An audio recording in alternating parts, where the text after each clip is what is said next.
एक बहन ने बताया था, वो फरुखाबाद से है। उनको अक्सर परमात्मा दया करते हैं, मालिक उनको सपन में बहुत सारी चीजें उनको बताते हैं, आगे की बातें भी उनको परमात्मा बताते हैं। तो उस बहन ने किसी से बात की थी और उसने कहा था कि जहां पे परमात्मा का दरबार जो लगा है, ये बेड जो लगा है परमात्मा का, तो उस बहन को परमात्मा ने एक दिन पहले बता दिया था, बेड के आने से पहले ही। उस बहन ने वो वीडियो भी नहीं देखा था जो दास ने जो वीडियो बनाया था कि परमात्मा के लिए हम बेड लाएंगे। उस बहन को परमात्मा ने पहले ही दिखा दिया था इस बेड के विषय में, जो ये लगा हुआ परमात्मा का। परमात्मा ने उस बहन को पहले ही सौपन में दिखा दिया था।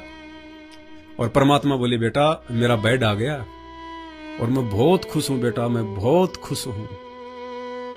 और गुरुदेव ने कहा कि बेटा 8 साल से मैं ढंग से सोया नहीं, मैं अब मैं जी भर के सोऊंगा बेड पे, जी भर के। उस बहन को परमात्मा ने पहले ही जो है वो दिखा दिया। ये परमात्मा हमें मतलब विश्वास दिलाते हैं बंदी छोड़ कि सामान्य क्रिया नहीं हो रही है। दुनिया को ये मजाक लगेंगी, भक्तों को भी हो सकता है पाखंड लगे, ये मजाक लगे, लेकिन जिसके साथ बीतती है वही जानता है इन बातों को। फिर जब भरत त्रेता युग में रामचंद्र जी की चप्पलों को राज सिंहासन पे रख के राज करता था, तो काफी लोग उनका मजाक भी उड़ाया करते होंगे कि देख राजा का बेटा हो कि इसकी बुद्धि भ्रष्ट हो गई, चप्पलों को खड़ाओं को राज सिंहासन पे रख के राज कर रहा है और खुद ये जमीन में सोता है। तो दुनिया का काम है मजाक करना, हमने उनकी तरफ नहीं देखना। तो मालिक ने कहा कि बेटा मैं बहुत जी भर के सोऊंगा, मेरा बेड आ गया, मेरा बेड आ गया। और बहन ने बताया कि उसके बाद फिर भगत जी हम परमात्मा को भोग लगा रहे हैं, गुरुदेव बैठे हुए हैं। और वो बहन कह रहे थे कि मैं गुरु जी को वहां पे जो है मतलब खाना खिला रहे हूं उसी बेड पे। और खाना खाने के बाद में जो पवन भगत जी हैं वो जो है गुरु जी का मतलब टोवेल से जो है मतलब मुख कमल को साफ कर रहे हैं, परमात्मा को जलराम पिला रहे हैं। और उसके बाद में एक टोवेल से, एक रुमाल से पवन भगत जी जो है परमात्मा का जो मुख कमल है उसको पोंछ रहे हैं, उसको साफ कर रहे हैं। और बहन ने कहा कि ये ना समझना कि वहां परमात्मा नहीं है, वहां 24 घंटे परमात्मा विराजमान है सूक्ष्म रूप में, 24 घंटे परमात्मा विराजमान है। 1 सेकंड के लिए परमात्मा अपनी सेज को नहीं छोड़ता। इसकी ऑडियो शायद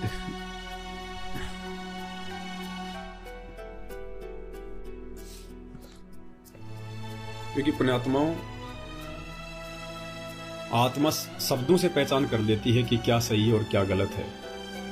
और ये धरती पे कोई सामान्य प्रक्रिया नहीं चल रही है, हमने सतलोक जाना है। और सतलोक जाने के लिए हमने उतने ही भाव बनाने पड़ेंगे अपने अंदर, हमने उसी प्रकार से सारी की सारी जो है क्रियाएं करनी पड़ेंगी। देखो आपको दास ये ऑडियो सुनाएगा उस बहन की, ये बबली दासी बहन है हमारी। और बबली दासी बहन ने फरुखाबाद वाली हमारी बहन है, दास नाम भूल गया उनका, प्रभा दासी, उनसे बात की थी बहन ने। तो बबली दासी बहन ने फिर ऑडियो के माध्यम से मुझे बताई ये बातें।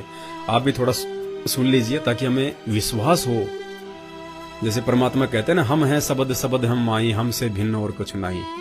परमात्मा अपने भगत के भाव के अनुसार शब्द रूप में तुरंत प्रकट हो जाते हैं परमात्मा। सुनिए बहन के मुख से। बंदीश्वर सतगुरु रामपाल जी भगवान की जय हो। सतसाल भैया एक बहन है फरुखाबाद की और बहुत अच्छी आत्मा है परमात्मा की। मतलब तो उससे दासी की बात हुई थी आज, तो परमात्मा उसके घर पे आए थे साक्षात, मतलब 7 सितंबर को इस दिन पे किया। परमात्मा का वो गद्दा वगैरह लेकर आए थे, सारा कुछ परमात्मा का तकिया वगैरह जो आप परमात्मा के विश्राम के लिए लाए हो ना भैया। तो बहन बता रही थी कि परमात्मा आए थे और परमात्मा कह रहे थे कि आज हम बेहद खुश हैं, बेहद खुश बेटा, बहुत ज्यादा खुश हैं आज। मतलब परमात्मा इसीलिए खुश हो रहे थे ना, अपने भाई बहनों ने मिलकर के परमात्मा के लिए विश्राम के लिए वो बेड तैयार किया है ना। तो भैया परमात्मा कह रहे थे कि आज बहुत खुश हूँ, बहुत। अब ऐसा कभी भी मुझे मतलब खुशी नहीं हुई कभी भी, इतना आज मैं खुश है। और परमात्मा कह रहे थे इतना आराम नहीं मिलता वहाँ, बता रहे थे जब आज इतने खुश हैं बहुत ज्यादा। ऐसे सोने के लिए नहीं मिला परमात्मा को, जेल में कहाँ रखा है भैया, सही बात है। तो तभी परमात्मा बहुत खुश हो रहे थे। और भैया बहन बता रही थी कि फिर परमात्मा दोबारा आए, तब उसको दिखाया परमात्मा ने कि आप जो बेड लाए हो ना भैया परमात्मा के लिए, वो मतलब गद्दा वगैरह, तो परमात्मा उसी पर बैठे हुए हैं। और परमात्मा को उस बहन ने अपने हाथों से खाना खिलाया और उसने खाना खिलाया और आपने अपने हाथों से परमात्मा जी को पानी पिलाया, जलराम पिलाया। और अपने हाथों से आपने भैया रुमाल से परमात्मा का जो है ना जन्नत कमल पर पहुंचा परमात्मा का। परमात्मा ने आशीर्वाद दिया तो परमात्मा बहुत खुशी हो रहे थे भैया, बहुत ही ज्यादा। और पता है भैया परमात्मा डेली विराजमान रहते हैं वहाँ। आपने जो परमात्मा के लिए जो बेड लगा रखा है, परमात्मा वहाँ विश्राम करते हैं डेली। वो ऐसे ही ना समझे कोई भी भक्तात्मा, तो इतना प्रसन्न है परमात्मा, इतना प्रसन्न है इस सेवा से भैया, बहुत ही ज्यादा प्रसन्न है परमात्मा। और बहन बता रही थी कि परमात्मा के लिए ये कह रही थी बहन कि परमात्मा के लिए एक चीज और हमें लगता है होनी चाहिए परमात्मा के लिए, जो सिर की पगड़ी होती है ना, वही बता रही थी बहन कि भैया अगर परमात्मा प्रेरणा करें आपको तो परमात्मा के लिए पगड़ी भी अपने मालिक के लिए होनी चाहिए ना। अब हमारे तो परमात्मा राजाओं के राजा महाराजा हैं, तो हमारे परमात्मा के लिए जरूर होनी चाहिए भैया, है ना। परमात्मा प्रेरणा करें भैया तो हम भाई बहनों की सेवा परमात्मा की थोड़ी के लिए भी हो जाए तो बहुत अच्छा रहेगा। और भैया बहन बता रही थी परमात्मा ने ये भी दिखाया कि जब परमात्मा जेल से बाहर आएंगे ना, तो भैया नरेंद्र मोदी के साथ आप ही लेकर आ रहे हो भैया परमात्मा जी को, और अपने ही घर पे लाए हो, वहीं बैठाए हो जहाँ परमात्मा का लगा रखा है बेड, विश्राम रूम जो बना रखा है परमात्मा का, वहीं। और आपका परिवार पूरा वो इतना आगे सेवा में परमात्मा के सड़क कमल धो कर इतना पी रहे हैं, इतना खुश है बेहद। सब लोग अच्छे से सेवा कर रहे हैं, लोग खुश हैं, तो दिखाया परमात्मा ने। और बहन कह रही थी कि बहन हम जब भी हमको दिखता है तो परमात्मा हमें पवन भैया के घर पे हमें भी सेवा में दिखाते हैं, पता नहीं क्यों भैया के साथ। तो भैया हम सब कभी सड़ सेवा करते हैं तो भैया कहते हैं हमको भी करने दो बहन, आप ही सड़ सेवा ले रहे हो परमात्मा की। तो बहन कह रही भैया आप तो डेली करते हो परमात्मा की सेवा, हम तो नहीं आ पा रहे इतनी जल्दी, तो हमें कर लेने दो, ऐसे कह रही थी बहन। भैया जो सूक्ष्म रूप से सरल सेवा करते हैं ना परमात्मा की, वो तो साक्षात ही समझो सेवा, परमात्मा साक्षात विराजमान रहते हैं, बस दिखते नहीं है, महसूस नहीं होता। ये बता रहे भैया,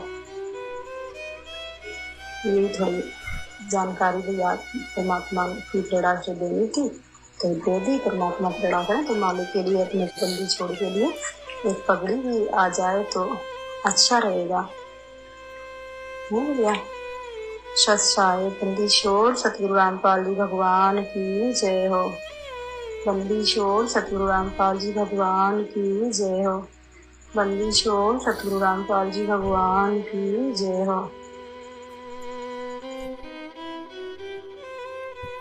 दास परमात्मा की पगड़ी के लिए 3 दिन से शहर में घूम रहा था, लेकिन परमात्मा के लायक हमें कोई पगड़ी मिली नहीं, मालिक के लायक। बड़ी बड़ी दुकानों में देखा हमने, लेकिन परमात्मा के लायक हमें कोई पगड़ी नहीं मिली। तो अब हम मालिक से प्रार्थना करके और एक सफेद कपड़ा लेके और उसके बाद में हम लोग जो है बनवाएंगे परमात्मा की पगड़ी। और अभी सर्दी का टाइम आने वाला है, उससे पहले हम परमात्मा की जैकेट वगैरह भी लेके आएंगे बंदी छोड़ के। जो परमात्मा हमें दे रहा है, हर युग में परमात्मा हमें खिलाता आया, हमें पिलाता आया, जबकि हमने उन युगों में इस परमात्मा को कभी पुकारा भी नहीं, हम जानते भी नहीं थे कि परमात्मा कौन है, हमारा बाप कौन है। फिर भी हर युग में परमात्मा हमें राजा महाराजा बना के एक से एक कपड़े पहनाते आया, एक से एक हमारे को ताज पहनाते आया परमात्मा, हीरे मोती जड़े हुए। तो आज हमें पता चल गया कि हमारा असली बाप ये है, तो हम इसके लिए हम क्या ना करें, हम कुछ भी कर सकते हैं इस परमात्मा के लिए, जो हमारे बस में है, जो हमारी औकात में है। तो मालिक के लिए जो है ताज भी आएगा, परमात्मा के लिए जो है पगड़ी भी आएगी, और मालिक दया करेंगे, सारी चीजें होंगी। तो भाई और बहनों, बातों का तो कोई अंत नहीं है।